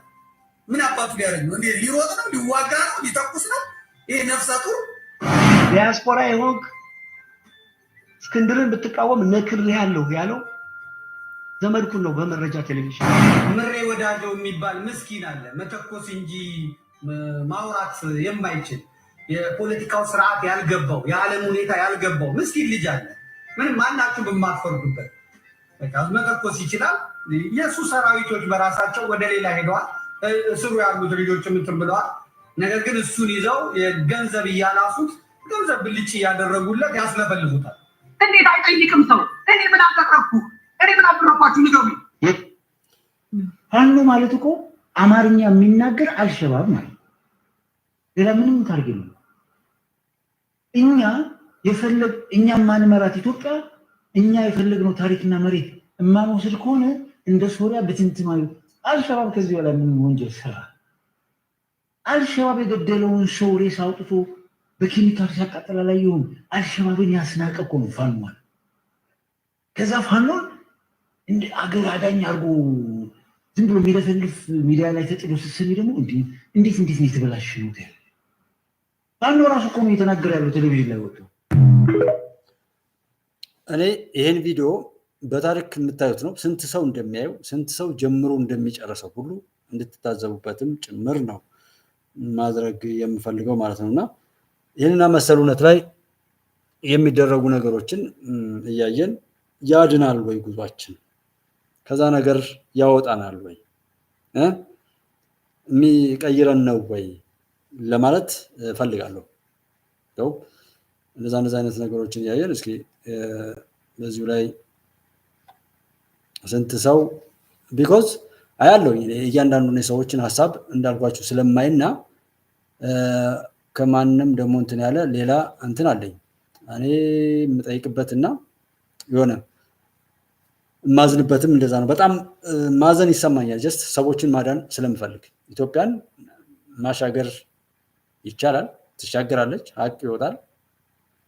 ከማንኛውም ይሁን ከማን በሌላ ማናዊ በሆነ ነገር ላይ ሌላ አቅም አለ። እሱ የሚሆነውን ነገር ዛሬ መናገር ለጥላት ቀድሞ እንትን ማለት ነው። መስራት ያለብን እየሰራው ነው። ሌት ተቀን የሚባል ምንም ያህል መከራ ቢኖር እሱን እየከፈልን ነው። ድልም እናደርጋለን። ሰው ግን መከራውን ወደ ቤቱ አምጥቶ ከራሱ ጋር አስሮ የሚሄድበት አዝማሚያ በጣም ስለሚያሳዝን ነው። ሌላው የህወሓት እንግዲህ ምስቅልቅሎሹንና ይሄ በንትርክ የተሞላው የትግራይ ፖለቲካ ላይ ያለውን ነገር ብታዩት አንዴ እንደዛ ነው አንዴ እንደዚህ ነው በሚል መጫወቻው ህዝብ ነው። ህዝብ ያለው ነው የሚያሸንፍ። አሁንም ህዝብ ከደረሰበት ነገር ተምሮ ሌላ ነገር እንዳይደርስበት የሚያደርገውን አንድነትና አብሮነት ቢመሰረት ጥሩ ነው የሚል ማጠቃለያ ነው ያለው። ሌላው ለዛ ውጭ ሀገር ያለው ዲያስፖራ የሚሆን እዚህ ፖለቲከኛ ነኝ ምናምን የሚለው ወይ በተጠቃሚነቱ በበላበት የሚቀላውጥ ሆዳም ነው ወይም ደግሞ በተነካካው ወንጀል ወይም ኃጢአት የሚፈራ ነው እንዳልጠየቅ ምናምን በሚል በዛ ምክንያት የቆመ ወይም በሆዱ የተገዛና ለሆዱ ሲል ጭንቅላቱን ያጣ አንገቱን ያጣ ካልሆነ በቀር ጤነኛ የሆነ ሰው ዛሬ ላይ ጦርነትን ትግራይ ክልል ውስጥ አያስብም ብዬ ነው። ቢኮዝ ሞራሊቲ አለ፣ የዲፕሎማሲ ጫናው የነበረው የማሸነፍ አቅም በሀገሪቱ ተዘርግቶ የነበረው የጥፋት ኔትወርክ ንቀቱና ትቢቱ ጉልበተኛነቱን ሁሉ ይዞ የተሞከረው ነገር እንኳን የት ድረስ እንደሄደ አይተናል። የተባበሩት መንግስታት ከ1100 በላይ የሚሆኑ ተሳቢ መኪኖች ሁሉ ሲሄዱ እና የወታደር ማመላለሻ ሲሆን ሁሉ ያልተነገረበት ብዙ ፍርደ ገምድልነትን ያየንባቸው ኖሮች ሁሉ በነበሩበትና የሳተላይት ድጋፍ እየተደረገ እስከ ደብረሲና የተደረሰበትን አይተን ያ አልበቃ ብሎ ለሌላ መጥፋትና መጠፋፋት መሄዱ ዛሬ ላይ የኢትዮጵያ መከላከያ ሰራዊት የት እንዳለ አለማወቅ ይመስለኛል። ቢኮዝ በዛን ሰዓት ላይ በስሜት ኢትዮጵያን ለማፍረስ ሲኦል ድረስ ቢሆን እንሄዳለን በተባለው መሰረት መፍረሳችን ካልቀረ እንሄዳለን የሚል ኢትዮጵያን የሰራ የክፋት ጥሪ ግን ትሩፋቱ ኢትዮጵያ እንደገና የተሰራበት ከክፋት ከተንኮል ከኃጢአት ውስጥ የተገኘ የኢትዮጵያ ትልቅ ትሩፋት አድርጌ ነው የምወስደው ኢትዮጵያን ለማፍረስ ሲኦል ድረስ የሚለውን ማለት ነውና በዛ የተሰራውን የዛን ጊዜ መሳሪያ እንኳን የለውም ነበር። ወታደሩ በቃ ሰለጠነ ምን አለ ማሰልጠኛ ሁሉ ጠፍቶ ህዝቡ ተመልሷል። እንደዛ አይነት አይደለም። ከዛ ሌላ ብዙ ነገር ታምራለ አይ ከተባለ ምናምን እሱን ያውቃል መሞከር ነው። ደብረጽዮን ገብረ ሚካኤል እንግዲህ የትግራይ ጊዜያዊ አስተዳደር ምክትል ርዕሰ መስተዳድር ጀነራል ጻድቃን ገብረትንሳኤን እንግዲህ ስልጣን ለመጠቅለልና የቆየ ቂማቸውንም ለመወጣት ይፈልጋሉ በማለት ቅዳሜ ዕለት መቀሌ ውስጥ በተካሄደው ህዝባዊ ስብሰባ ላይ ወቅሰዋል። ለምንድን ነው ለበቀል ምን ቂም አድርሳችሁበት ነው? ደብረጽዮን ገብረ ሚካኤል እንዴት ነው ጀነራል ጻድቃን ላይ ምን በደል አድርሳችሁበት ነው? ለምንድነው ቂማቸው ሊወጡ ነው ወደሚል ወደዛ መወጣጣት ሄዱ? እሱ ቢሆኑ ወይም ደብረጽዮን አንተ ብትሆን ቂም መወጣጣትን ስለምታደርግ ነው ወይስ ጀነራል ጻድቃን ላይ የፈጸምክበት ግፍ አለ እሱ ነው እየተናዘዝክ ያለው? በእርግጥም ለኢትዮጵያ አባቶች ማመልከቻ ካስገቡ የትግራይ ሰዎች መካከል አንዱ ጀነራል ጻድቃን አንዱ 2-3 ጊዜ የተናገሩባቸው ቪዲዮዎች ይኖራሉ ወደኋላ። ሌላው በሚገባው ይሸከፋል የሼህ ሁሴን ጅብሪል ምናምን የእሳቸው ሁነት ይፈጸማል ማለት ነው። እኔ ደግሞ እነካካላችኋለሁ ቢኮዝ እኔ የሼህ ሁሴን ልጅ ነኝ፣ የኢትዮጵያ ልጅ ነኝ። በኢትዮጵያ ውስጥ ያሉ ውዶች ጀግኖች እናት አባቶቼ ልጃቸው ነኝ። እንግዲህ እኔ የነሱ ልጅ ሆኜ የነሱን አይነት በጎ ስራ ሰርቼ ሀገሬን ለማገልገል ያብቃኝ እንጂ እኔ የነሱ ልጅ ነኝ። እንግዲህ ስራዬ ደግሞ እነሱን ቢመስልልኝ ደስ ይለኛል። እና በዛ መልኩ ጀነራል ጻድቃን ለኢትዮጵያ አባቶች ካመለከተው አንዱ ነው። ደብረጽዮንና ምናምን ያው ቦታው ላይ የሚያገኙበት ሁኔታ ያለ የተወሰነ ነገር ቢጋጋጥም ለመትረፍ ማመልከቻው እሱ ላይ ለምንድን ነው ቂም በቀል የሚለውን እንድትወስድ ነው። ቢኮዝ ይሄ ትልልቅ ነገር ስለሆነ የሚገባችሁን ያህል ብቻ ተረዱ። ደብረጽዮን በጦርነቱ ወቅት የትግራይ ተዋጊዎችን አማራ ክልል ሰሜን ሸዋ ዞን በደረሱ ጊዜ እኔ ድርድር ያስፈልጋል ስል ጻድቃን ከማን ጋር ነው የምንደራደረው? ውጊያው እኮ አልቋል በማለት ይናገር ነበር ብለዋል። ግን የዛን ሰዓት እሳቸው ደብረጽዮን የሚናገረው ምንድን ነበር? ምንም ከዚህ በኋላ የምታድነው ከተማ የለም፣ እጅን ትሰጥ እንደው ስጥ፣ በቃ ሞት ብቻ ነው፣ ከምትሞት እጅን ስጥ ነው እንጂ እንደራደር አልኩኝ። ከባለፈው መጀመሪያው ላይ ደግሞ የለም እኔ ያላልኩም ነበር፣ ይሄን ፈርሞ የመጣው እንትና ነው ጌታቸው ነው እያሉ ነው። እኛ ትናንትናን ስለምንረሳ ትናንት በተናገሩት ዛሬ ላይ እነሱን መታዘብና ጋይድ ማድረግ ማስተካከል ስለማንችል መታዘብ ስለማንችል ነው እንደዚህ እዛና እዚህ እያሉ እንትን የሚሉት። ፎቶ እየተነሳ ወጥ እየሰራ አርበኛ ዘመነ ካሴ እየተባለ ህዝብን ሲያስጨርስ ጀግና እያልን የምናጨበጭበው ማለት ነው። የጊዜ አስተዳደሩ ባለስልጣናት ህወሓት ሰላም እንደማይፈልግ አድርገው ያቀርባሉ ያሉት ደብረጽዮን ይህ ግን የተሳሳተ ፍረጃ ነው በማለት ተናግሯል። በደቡባዊ ዞን በተካሄደው አንድ መድረክ ላይም ጀነራል ጻድቃን እሱ እና ጌታቸው ሰላም ፈላጊ፣ በአንጻሩ እኛ ደግሞ የጦርነት አቀንቃኞች እንደሆንን አድርገው ተናግረዋል በማለትም ደብረጽዮን ወቅሷል። ደብረጽዮን አያይዞም ጌታቸው ተኩስ አቁም እንዲፈራረሙ ፕሬቶሪያ ሲላኩ ከተሰጣቸው ስልጣን ውጪ በትግራይ ጊዜያዊ አስተዳደር የሚቋቋም ስምምነት ተፈራርመዋል በማለት ወቀሳው ቀጥሏል ማለት ነው። እንግዲህ አንዱ ይሄ ዛሬ ላይ ዛና እዚህ በሽኩቻ የተሞላው ነገር የሚለውን ነገር ያካተት ነው። ምንድነው ዋናው ባለፈው አንዱ መድረክ ሲያበላሸው አንዱ ደግሞ የሌላኛውን እያደረገ የሄደበትን ሁኔታና ዛሬ ደግሞ የከሌ ነው በሚባል ከመስማማት ይልቅ አለመስማማትን አንዴ ከሻቢያ ጋር መክረናል፣ ቀጥለን ከፋኖ ጋርም ተነጋግረናል። አሁን ኢትዮጵያን መንግስት እናስወግዳለን የሚለውን ትናንትና እንኳን አሁን በዚህ ሳምንት ባልሞላው ጊዜ ውስጥ የተናገረውን እዚህ ጋር የለም። እናስተውል ነው ዋናው ጥያቄ። ሌላው የኤሌክትሮኒክስ ያው መሰረታዊ ነገር ነው። የኤሌክትሮኒክስ ፓስፖርት ለማስጀመር የቅድመ ምዝገባና ማረጋገጫ ሂደት መጀመሩን አንድ ዘገባ ያመለክታል። ኢትዮጵያ በቀጣይ ዓመታት ተግባራዊ ለማድረግ ያቀደችውን ወይም በቀጣዩ ዓመት ማለት ነው ተግባራዊ ለማድረግ ያቀደችውን የኤሌክትሮኒክስ ፓስፖርት ዓለም አቀፍ ተቀባይነት እንዲኖረው ለማስቻል ያለመ ምክክር ከዓለም አቀፉ የሲቪል አቪዬሽን ድርጅት ከፍተኛ የስራ ኃላፊዎች ጋር እየተካሄደ ነው ማለት ነው። በኢሚግሬሽን እና ዜግነት አገልግሎቶች ዋና ዳይሬክተር ወይዘሮ ሰላማዊት ዳዊት የተመራ ልዑክ በካናዳ ሞንትሪያል በዓለም አቀፉ የሲቪል አቪዬሽን ድርጅት ዋና ዳይሬክተር ጁዋን ካርሎስ ባላዛር ጋር በመገናኘት ምክክር አድርጓል። በዚህ ወቅትም ዋና ዳይሬክተሩ ኢትዮጵያ በአቪዬሽን ዘርፍ የዳበረ ልምድ ያላትና ዓለምን በአገልግሎት እያስተሳሰረም ያለ ግዙፍ የአየር መንገድ ባለቤት መሆኗን አስታውሰዋል። ዓለም አቀፉ የአቪዬሽን ድርጅት ከጉዞ ሰነድ ደህንነት ሰዎች ጋራ ወይም የደህንነት ሰዎች ጋራ በተያያዘ እያደረገ ላለው ድጋፍ ዋና ዳይሬክተሯ ምስጋና አቅርቧል።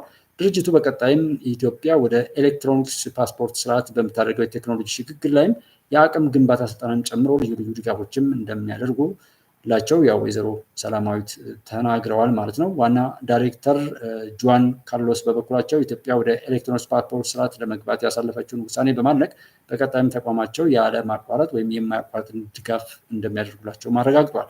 ልዑኩ ከዚህ በተጨማሪም በየብስ የድንበር ቁጥጥር ላይ ተግባራዊ የሚደረገውም ቴክኖሎጂ ያንን ቁጥጥር የሚሰራ ቴክኖሎጂ ማለት ነው ከዓለም አቀፋዊ የሲቪል አቪዬሽን ድርጅት ደረጃ ጋር የተጣጣመ መሆኑንም የማረጋገጥ ምክክር ከሚመለከታቸው የተቋሙ ኃላፊዎች ጋርም እያካሄደ ሲሆን በቀጣይ ቀናትም ተመሳሳይ ምክክሮችም እንደሚካሄዱ ተጠቁሟል። ኢትዮጵያ በቀጣይ ዓመታት የኤሌክትሮኒክስ ፓስፖርት ስርዓት እንድትገነባ ለማድረግ የዝግጅት ስራውም እያጠናቀቀች ትገኛለች የሚል ዘገባ እንትን ብለናል። በርቱልን፣ ኢትዮጵያ ትቀጥል፣ ኢትዮጵያ ትሻገር ማለት ፈልጋለሁ። ሌላው በጣም አንዳንድ እንትኖች ላይ እንደምታዩት ሰዎች እንትን ይላሉ ያለን በዚህኛው በዛኛው ብለን የማያበቃ ነገር አለ። መከራችን በዚህኛውም በዛኛውም በጣም ነው የሚያሳዝነው። የሆነ አንዳንድ ዜናዎችን እየሰማን ነበረ። የሆነ የመኪና አደጋ ብዙ ሰዎችን የጨረሰበትን ሁናቴ ሰምተናል ዛሬ። እሱ የሚያሳዝን ነው ማለት ነው። ከዛሬው የመጨረሻ ዘገባ አድርገን በዚሁ መዝጋት የምንችለው በዛ ይሆናል ማለት ነው።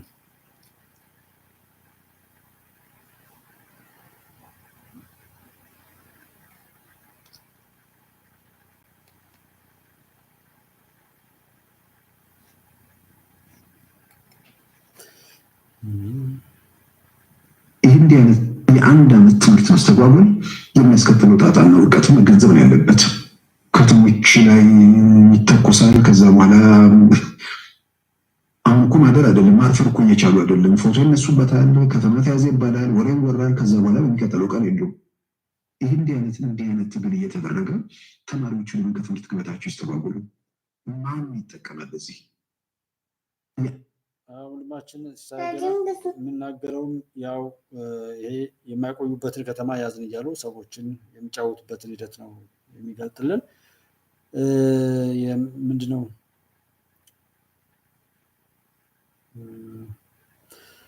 የኛ አለመስማት እንጂ እነሱ ተቀይረው ምናምን አይደለም። ዛሬም ድረስ ግን ያበደላለ። እዚህ እኛ አሁን ዛሬ አንዳንድ ቦታዎች ላይ እየተንቀሳቀስኩ ነበርና አዲስ አበባ እንትን እያልኩ ያለ በጣም ነው የማጭበርበር አንድ ባስ ላይ የባስ ትኬት የሚቆርጡ አሉ አይደል? እና 10 ብር የሚከፍሉበት ፌርማታ ላይ ላሉ ሰዎች የሁለት ብር ትኬት ነው የሰጠው። አጋጣሚ እኔ መልሱን ቅድም ሰምቼ ነበር፣ ግን በኋላ ከኪሴ ሳየው ሌላ ቦታ ከሄድኩኝ በኋላ ባለ 2 ብር ነው የሰጠኝ። እኔ 10 ብር ነው የከፈልኩት ማለት ነው። ነገር ግን እዛ ጋር ይጨቃጨቁ የነበሩት ትንሽዬ አንድ ፌርማታ ብቻ ነው የቀረችው፣ አጭር ናት። በእግሩም ቢሄድ ይችላል ያ ሰውዬ። 10 ብር ያስከፍለውና ሲወርድ እንዴት ከዚች 10 ብር ነው እንዴ ይለዋል። ባጭሩ ከሆነ አይ ባለ 2 ብሩ ትኬት ስለጨረስኩ ነው ይለዋል። ለባለ 2 ብሩ 10 ብር ይሰጣል፣ ከዛ 8 ብር ይከፍላል። አስቡት። ከባለ 10 ብሩ ላይ ባለ 2 ብር ይሰጣል፣ 8 ብር ይከፍላል። ስንት ብር እንደሚያገኝ አይታችሁ ነው? ለመንግስት 4 ብር እንደማስገባት አይነት የሸጠው ትኬት 4 ብር ነው። ከ20 ብር ነው የሸጠው። ከ20 ብር ላይ 16 ብር ይወስዳል። ሞራል ዝቅጣትን ነው ላሳይ የፈለኩት። ይሄ ዛሬ ነገሮች እንዳልኳችሁ ነው ያለው። ሰውን ሁሉ ታዘባለው። አሳዝኖኝም የሰውን ስሜት በእያንዳንዱ ነገር ላይ የተለያዩ ሚቲንጎች ምናምን ስለነበሩ በዛ የዋልኩበትን እውነት ነው የምነግራችሁ። እንዴት ነው ሰው የሚቀየረው ታዲያ? ከትንንሽ ነገሮች ጨምሮ የሚያጭበረብር ሰው ምንም ነገር ብትሰጡት ያጭበረብራል። ትኬት ነው ተቆጥሮ የሚሰጣቸው የሚመስለኝ። አይ ቲንክ ቁጥጥሩ እንደዛ ነው የሚመስለኝ። ቢኮዝ እዛ ጋር ሊሚት ከተደረገ እንትን እና ሰውየው ይጨቃጨቀዋል። እየተጨቃጨቀው ነው ወርጄ የሄድኩት። እንዴት እኔ 10 ብር ነው የከፈልኩት? አንድ ፌርማታ ነው በቃ። ከቀበና መገናኛ ነው የሚሄደው ሰውየው። ሰው እንዴት ሲለው ባለ 2 ብሩ አልቋል ካርድ ይሏል። ሌላው ሰው እኮ ላይጠይቁሉ ይችላል ከሌላው አንፃር ቺፕ ስለሆነ። ግን ያ ሰው ይህን ማግኘቱ ለሱ አይጠቅመው። ልጅ ቢወልድ ጤነኛ ልጅ አይወልድ፣ ቤተሰብ ቢመሰርት ጤነኛ ቤተሰብ አይመሰርት። እኔ የምፈራው ቀጣዩን ነገር ዛሬ የሚሆነው ነገር አይደለም። ዛሬማ የሚሆነው በቃ አማራ ከፋ የሆነ ምንም ያህል ጊዜ ውሰዱ 1 ዓመት ቢሆን፣ ግን ያ ጠባሳ ለቀጣዩ ኢትዮጵያ የሚጥለው መከራ የሚያመጣው ጣጣ ነው የሚያናድደኝ። እንዴት ቶሎ አያበቃም? እንዴት ጠላት ደግሞ ነገ የሚነካካው ቁስል እየጣለ ይሄዳል? እንዴት ይሄን ጠባሳ ለምን እንደዚህ እናስቀምጣለን የሚል እንጂ ይሄ ሰው ነግራቸዋለሁ በደንብ እንድትረዱ። 10 ብር ለሚከፍሉት 2 ብር የታተመችባትን ትኬት ይሰጣል። 2 ብር መቀበል ያለበትን ደግሞ 10 ብር ይቀበላል። ትኬቱን ያን ይሸጣል አይነት ማለት ነው። ወይም ባጭሩ ከአንዱ ላይ 8 ብር ወሰደ እንደማለት ብንወስደው ግማሹን የሚያደርገውን ነገር እና በዚህ ልክ ሰው እንዴት ለማጭበርበር ይሄዳል የሚል ነገር ተሰምቶኝ ነው። ይሄ ከእያንዳንዱ ቦታ ላይ ሀቅን ውደድ ከሀቅ አትውጣ የሚል እንዲሆነ ማብራሪያ ብንሰጥ ጥሩ የሚመጣ ይመስለኛል። ከዛ በተረፈ ቅድም አሁን ያልኳችሁ ምንድነው እዚህ ጋር ወደ 48 ነው ምናምን ሰዎች እንትን ያሉበትን በጣም ዘግናኝ የሆነ ነው። ጀስት እዚህ ላይ አላመጣልኝ አለና ብዙም እንትን ማይል ነው። በርግጥ በጣም ፈጣሪ ከዛ ሁሉ ይጠብቃል። በያለንበት ጸሎት ብናደርግ ውሏችን ምናምን ቢስተካከልና ከሚመጣ መቅሰፍት ሁሉ ራሳችንን አድነን የምንሄድበት ዘመን እንዲመጣልን በጸሎት ብንተጋ የሚል ነገር አለኝ። እንዲያው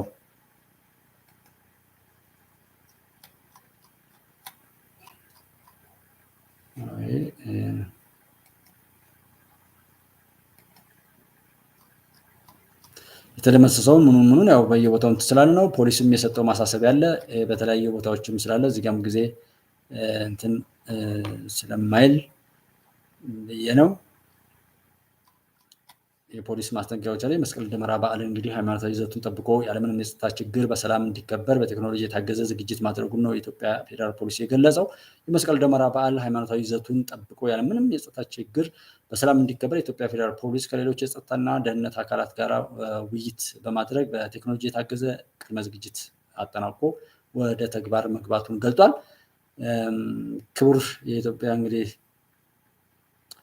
የኢትዮጵያ ፌዴራል ፖሊስ ኮሚሽነር ጀነራል ደመላሽ ገብረ ሚካኤል በውይይቱ ላይ ሀገራዊ ሰላምና የጸጥታ ሁኔታን ከግምት ውስጥ ያስገባ የኦፕሬሽን፣ የምርመራ፣ የመረጃ፣ የህዝብ ግንኙነትና የሚዲያ ቲሞች በማዋቀር የሽብር ቡድኖችን አባላትና የተደራጁ ወንጀለኞችን እንዲሁም የኢኮኖሚ አሻጥሮችን የመቆጣጠር ተግባርን አጠናክሮ በማስቀጠል ያለ አግባብ የዋጋ ጭማሪም በሚያደርጉ ነጋዴዎችም ላይ ህጋዊ እርምጃ መውሰዱንም አንስተው የተጀመረውም ኦፕሬሽን ተጠናክሮ እንደሚቀጥልም ነው የተናገሩት። ክቡር ኮሚሽነር ጀነራል አያይዘውም የመስቀል በዓል በሰላም እንዲከበር ሁሉም በተሰማራበት የጸጥታ ስራ ላይ ኃላፊነቱን እንዲወጣ ማሳስበው ለመላው የእምነት ተከታዮችም የእንኳን አደረሳችሁ መልእክት አስተላልፈዋል ማለት ነው። እኛም እናመሰግናለን። እሱን እንደሚመለከት ማለት ነው ያ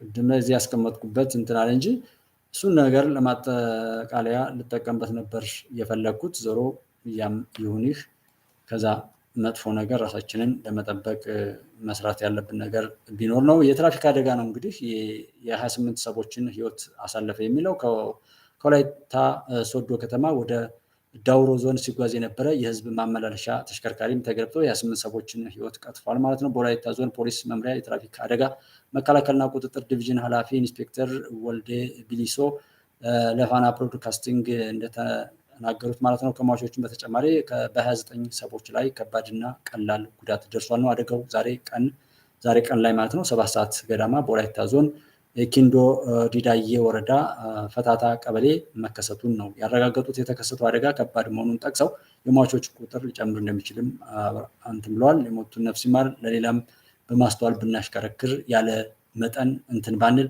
ይኸው ሰዎች ሞቱ። ይሄ ያለ አግባብ ፍሬኑ ከተሰራበት ነገር በላይ የሚጣል በጣም መጥፎ ነገር አለ።